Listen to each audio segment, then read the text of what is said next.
नमस्कार, मैं हूं भूपेन साहू। आप देख रहे हैं प्रखर टीवी। प्रखर टीवी धमतरी एवं जिले की सभी खबरों को आप तक पहुंचाता है। तो इस वक्त की क्या खास खबर है, आइए जानते हैं। मराठा समाज के पदाधिकारी व कार्यकारिणी की संयुक्त समिति की बैठक में लिए निर्णय के अनुसार शनिवार को छत्रपति शिवाजी महाराज मंगल भवन में वरिष्ठ जन सम्मान समारोह का आयोजन किया गया, जिसमें 75 वर्ष की आयु या उससे अधिक सदस्यों का सम्मान पूर्वक बड़े आदर के साथ सम्मान किया गया। इस अवसर पर लगभग 95 सदस्यों का सम्मान हुआ। कार्यक्रम के मुख्य अतिथि डीएफओ श्री कृष्ण जाधव थे। इस अवसर पर छत्तीसगढ़ मराठा महिला प्रकोष्ठ की अध्यक्ष कविता बाबर सहित अन्य पदाधिकारी व मराठा समाज के अध्यक्ष दीपक लोंढे भी मौजूद थे। लोगों ने कहा कि वरिष्ठ जन समाज के पिलर होते हैं, उनके मार्गदर्शन में ही समाज की उत्तरोत्तर उन्नति और प्रगति होती है।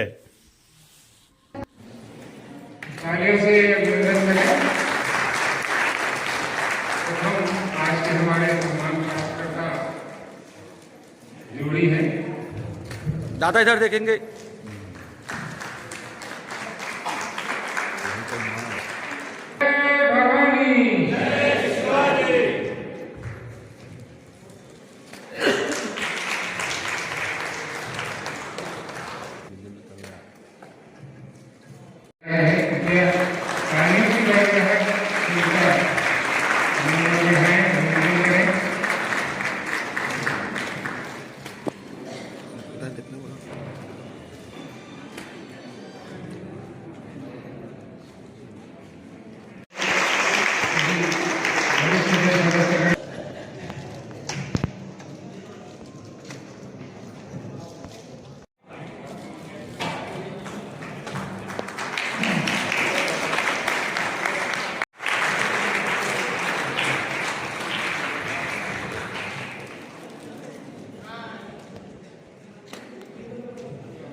दादा इधर देखो ना। कृपया सहयोगी सदस्य उन्हें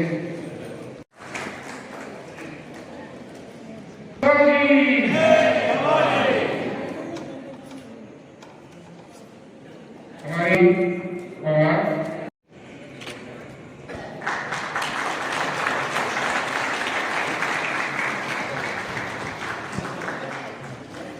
दादा मंच तक लाने में सहयोग करें।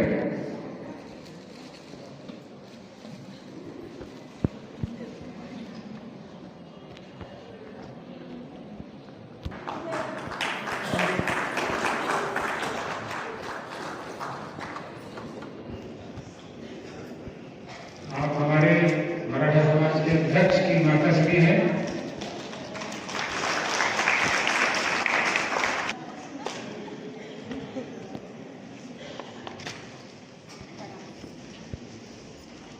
जिनके पश्चात हमारे सम्माननीय वरिष्ठ साथी एवं युवा श्री शिरोमणि जी घोरपड़े को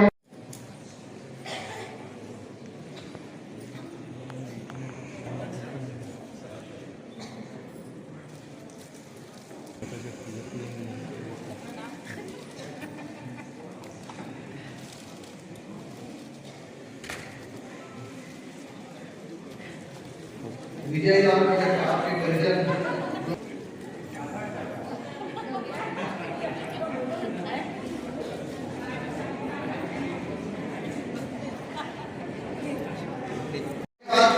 तेरा तारीख सामराज्य समाज तैयार है। बहुत ज्यादा समय नहीं दूंगा। कोर्ट वाले हैं, बेटे का बहुत ज्यादा रहता है। मैं केवल मन से कहना चाहता हूँ कि मैं 81.5 में हूँ अभी, अब गाँव नहीं छोड़ना चाहता। ऐसे जाना था आपको 24 तारीख से आज गाँव को लिया है। प्रतिभा की जो है वहाँ तो सब वहाँ पर जाते हैं। आपने लिया, हमारे आपके रोड को आप नौकरी देंगे, इसकी खुशी है। हम वहाँ के दूसरी जगह चलेंगे, 9 तारीख को मिल जाएगी। और मैं केवल निवेदन ये करूँगा स्पोर्ट्स की बातें कि हम 81 साढ़े 81 में हमारा अलाइनमेंट बिगड़ा हुआ बोलते हैं ना टायर चाप रहा है, इसलिए अलाइनमेंट ठीक किया जाए। उसके लिए हम लोग ग्राउंड जाते हैं, जितना आपसे संभव है राउंड मारते हैं। 30-35 के लोगों का जो अलाइनमेंट बिगड़ा हुआ, मैं उनको सजग करता हूँ अपने पैरों पे हाथ रखे हो, बहुत जल्दी घर वालों की डांट ना खाएं।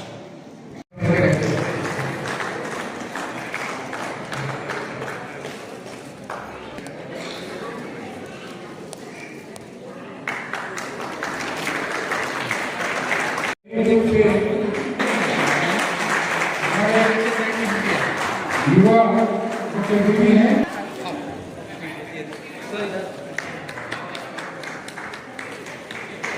क्योंकि आप सबका स्नेह प्यार हम सबको समय समय पर मार्गदर्शन देता रहेगा और मैं आप सबको यही कहना चाहती हूँ कि जो हमारे वरिष्ठ जन हैं वो ऐसे ज़रूरी नहीं है कि आप युवावस्था में ही कुछ उपलब्धि प्राप्त करें।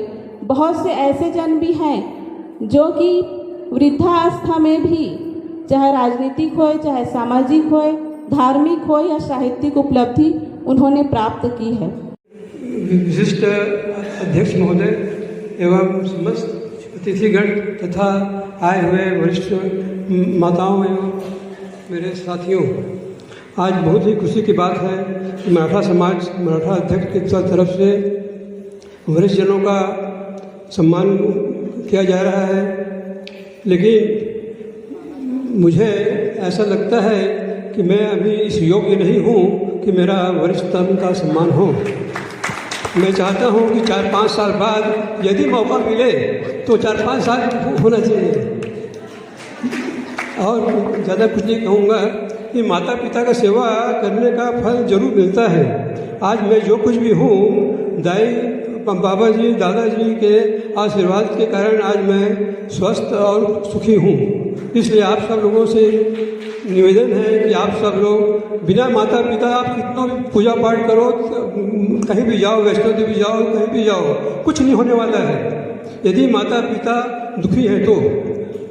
धन्यवाद। ऐसे कार्यक्रम आप लोग करते रहिए। वरिष्ठ जनों के सम्मान समारोह में उपस्थित, मंच पर उपस्थित काम करता हूँ। कुछ दिन पहले जब लोंडे जी और आशीष जी मेरे पास आए और ये चर्चा हुई कि एक कार्यक्रम रखा गया है, मुझे बहुत ही अच्छा लगा क्योंकि काफी दिनों से काफी लोगों से मैं मिलता रहता हूँ। विशेष रूप से हमारे वन साहित्य समिति के अध्यक्ष मैडम बाबा जी से हमारी मीटिंग, ऑफिशियल मीटिंग होती रहती है, तो बहुत सारे कार्यक्रम समाज के होते रहते हैं और मुझे खेद है कि मैं इसके पहले समाज के किसी कार्यक्रम में शामिल नहीं हो सका। और जब दीपक जी और आशीष जी आए, आऊंगा और सबसे मिलूंगा। धमतरी जब मेरी पदस्थापना हुई इसी साल के मार्च महीने में, तो मुझे पता चला कि धमतरी में इतनी बड़ी संख्या में समाज के लोग हैं। पहले भी मुझे पता चला था, बट उसका जो ग्रेविटी है वो यहाँ आकर समझ में आई जब सब जगह जैसे शिंदे, पवार, जगताप सरने दिखने लगे, तो समझ में आया कि सही में बहुत संख्या में यहाँ पे समाज के लोग हैं। वो दूसरा महाराष्ट्र का फीलिंग आता है जब इतने सारे लोग एक साथ इन सब में दिखते हैं।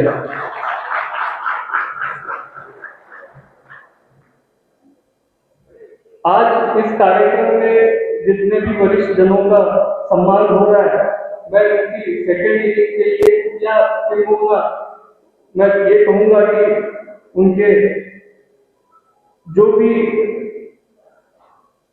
हमारे एज वरिष्ठ जन, मतलब वरिष्ठ जन हमारे लाइफ में एक वटवृक्ष जिसको बोलते हैं, जिसकी छाया में हम, मतलब ऐसे देखा जा रहा है जिस हमारी लाइफ स्टाइल जिस तरह से बढ़ रही है, नई जनरेशन है वो उनको भूलते जा रही है और उनको सम्मान, उस मतलब जितना सम्मान पुरानी पीढ़ियां कर रही थी, हम देखने में आ रहा है कि हम उतना कर नहीं रहे।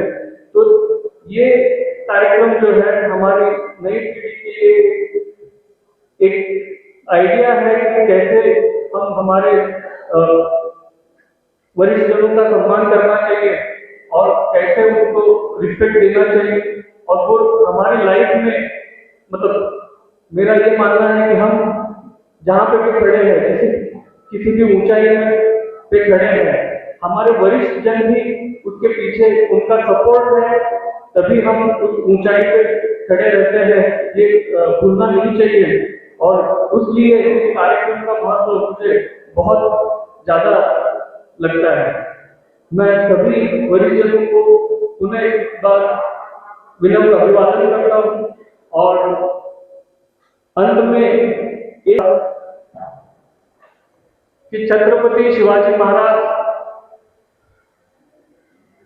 ने इस देश को नहीं, पूरे विश्व को एक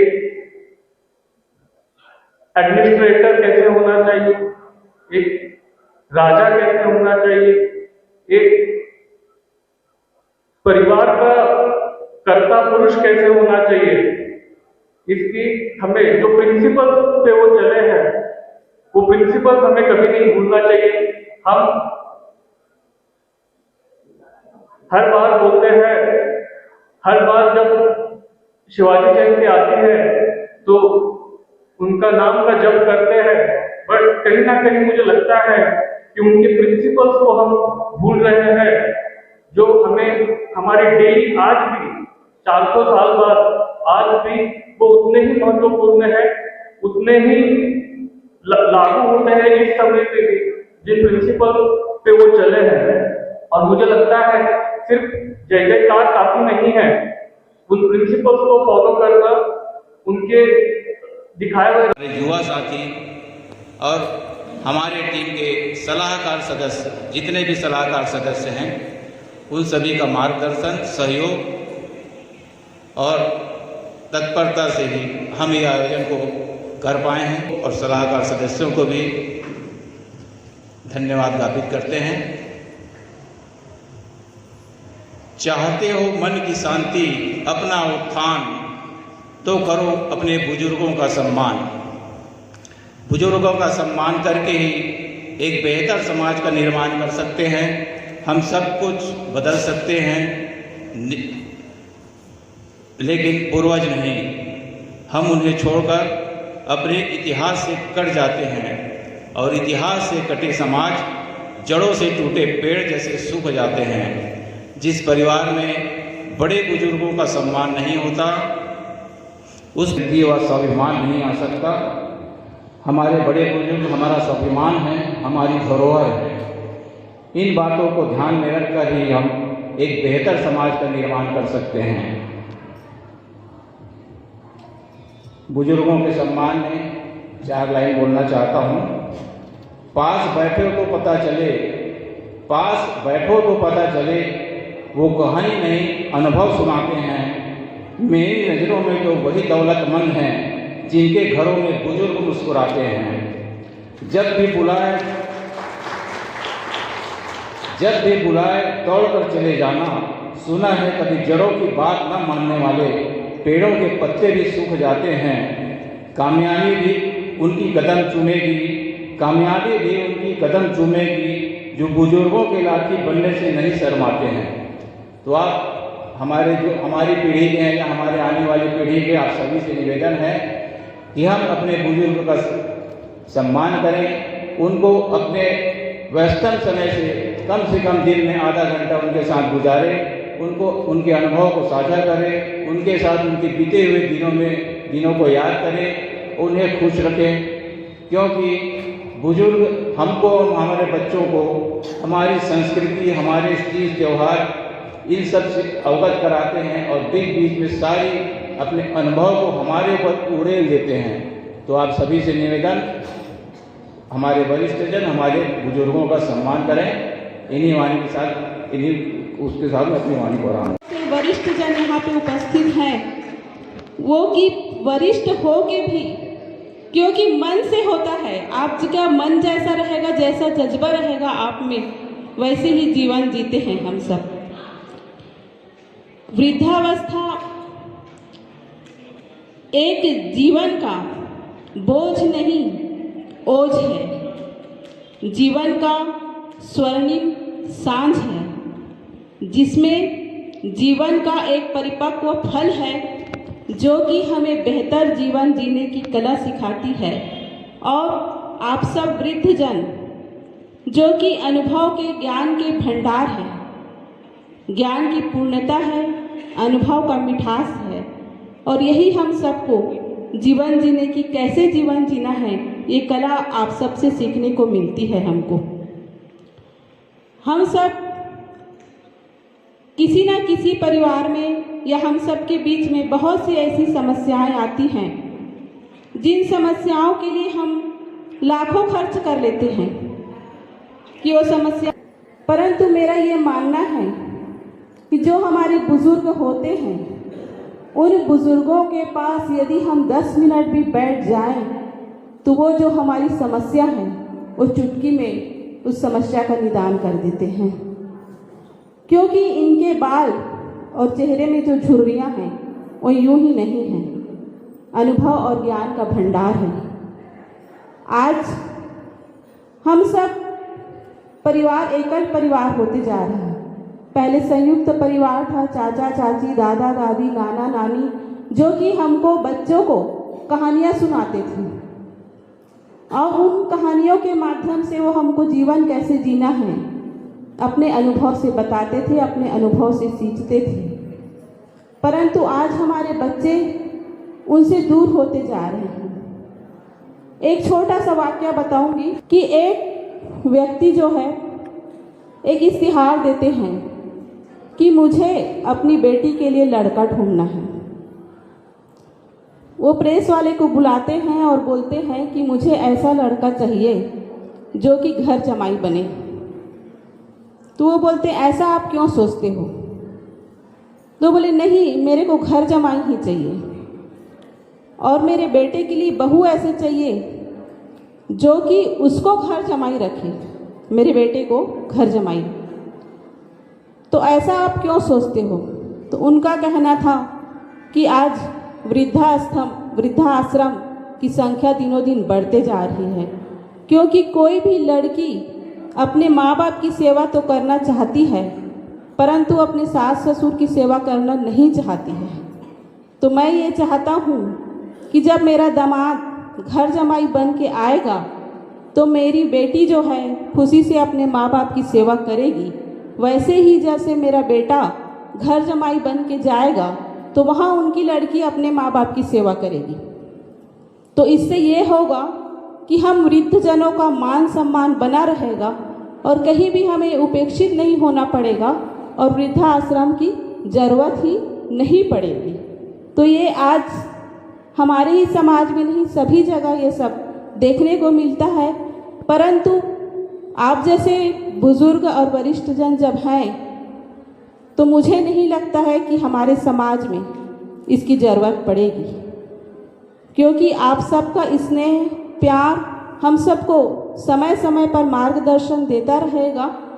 और मैं आप सबको यही कहना चाहती हूँ कि जो हमारे वरिष्ठ जन हैं, वो ऐसे ज़रूरी नहीं है कि आप युवावस्था में ही कुछ उपलब्धि प्राप्त करें। बहुत से ऐसे जन भी। तो ये थी अब तक की खबरें। अन्य खबरों के लिए प्रखर टीवी के संग बने रहिए। बहुत जल्द मिलते हैं।